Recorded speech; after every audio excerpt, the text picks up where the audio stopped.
ऐसे कह रही थी कोई नहीं। कौन कह रही झूठ?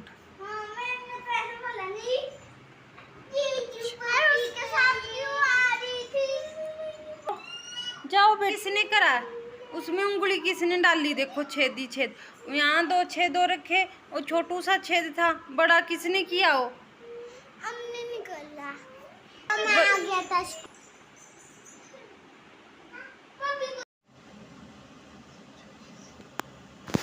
राम राम जी, कैसे हैं आप सब? आशा करती हूँ कि एकदम बढ़िया होंगे।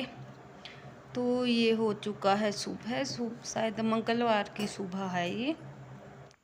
और सुबह सुबह पहले बच्चों के लिए मैंने खाना बना दिया था, क्योंकि इनका टिफ़िन भी लगाना था और इनके मैंने बाल वाल बना दिए थे। तो आज पतिदेव को जाना नहीं है, तो इसलिए इनके ही पहले किए मैंने। पहले खाना बना दिया इनको और फिर इनकी चोटियाँ वगैरह बना दी थी। उसके बाद इनके पापा उनको छोड़ आए थे स्कूल में, तो फिर उसके बाद फिर दोबारा से लगी मैं पराठे बनाने में, क्योंकि हम दोनों रह गए थे और हमने बाद में ही खाए थे जब बच्चों को स्कूल में भेज कर आ गए थे वो। उसके बाद ही हमने फिर खाना खाया था और उसके बाद फिर लग गई थी ज़ोरदार बारिश, और काफ़ी बारिश हुई थी हमारे यहाँ।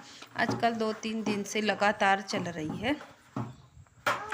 और ये है उसके बाद का टाइम। तो आज मैं बाथरूम में आ गई थी, क्योंकि बच्चे को नहलाया धुलाया पहले, और फिर उसके बाद जितने भी इसमें बर्तन यूज होने वाले हैं तो उनको भी साफ़ कर दिया था साथ के साथ में, क्योंकि 2-3 दिन मुझे हो गए थे और मैंने बाथरूम की अच्छे से क्लीनिंग नहीं की थी। वैसे पानी पानी से कर देती थी मैं, लेकिन फिर अजीब सा लग रहा था, क्योंकि हमारा अटैच बाथरूम तो है नहीं, थोड़ा सा इसमें स्पेस है, बाहर की साइड है ये। और फिर मिट्टी वगैरह आती रहती है और जब बारिश होती है तो थोड़ी बहुत मिट्टी इकट्ठी हो जाती है, फिर दिखने में काफ़ी बुरा लगता है। बाकी जो डीप क्लीनिंग की होती है तो वो मैं हफ्ते बाद ही इसकी करती हूँ ज़्यादातर। वैसे कभी कभी 15 दिन भी हो जाते हैं बीच में, जब कुछ काम आ जाए या कुछ ऐसी बात हो। बाकी जो पानी वाली ऐसी क्लीनिंग होती है तो वो तो खैर चलती रहती है, क्योंकि जो डेली की डेली क्लीनिंग है वो ज़रूरी है, नहीं तो फिर ये गंदा हो जाता है और फिर कभी मतलब उतने अच्छे से क्लीन नहीं हो पाता है। और उसके बाद ये हो गई थी मेरी क्लीनिंग। और नल भी मेरे काफ़ी मतलब टूट चुके हैं, इसमें बच्चे हिलाते रहते हैं इनको, और कभी कभी तो झूला भी इसी में बना लेते हैं, लटकने लगते हैं इनको कोई देखे ना अगर। और उसके बाद ये दोपहर बाद का टाइम है और शाम, और आंगन में एक सांप आ गया था, और सांप के कारण फिर ये सारी बेलें जो हैं उतारनी पड़ी, और सारी बेलें निकाल दी थी हमने सब्जियों की जो भी लगाई हुई थी घिया की। तो पतिदेव घर पर थे तो कहने लगे कि बच्चे भी हैं छोटे और इनको निकाल देते हैं। अब 2-4 बार ही मैंने जो काली वाली तोरियां हैं वो बनाई, और एक लौकी लगी, और सारा मतलब बरसात हो गया लेकिन कुछ भी लग नहीं रहा था। तो मैंने सोचा क्यों ना हटा दूं, क्योंकि छोटा बच्चा भी है और वो खेलता भी रहता है कई बार इधर को ही, तो पता नहीं लगता है बुरे टाइम का। और सारी निकाल दी हमने, इस तरह से साफ़ कर दिया था। और फिर इसमें जो ये पपीते के पौधे हो गए इतने में, जब से लगाई हुई थी बाढ़, 4-5 महीने हो गए थे उसको, तो ये तब से इतने बड़े बड़े हो गए हैं और छोटे छोटे पपीते भी आने लगे हैं।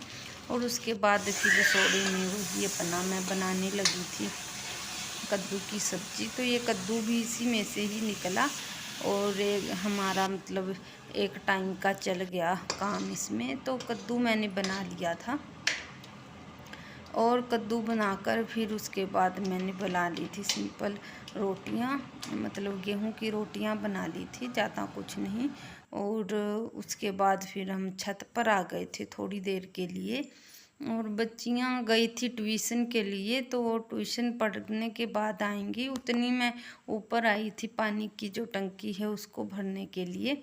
तो फिर पतिदेव भी ऊपर ही आ गए थे और थोड़ी देर मैंने फिर मक्खियों को देखा। तो देखिए मक्खियाँ कितनी सुंदर हो रखी हैं और पूरी इधर उधर हरियाली ही हरियाली छाई हुई है, बहुत ही सुंदर भी लगता है। खैर लेकिन इस मौसम में जो कीड़े कंडे होते हैं उनका ज़्यादा प्रकोप होता है, जैसे सांप बिच्छू वगैरह।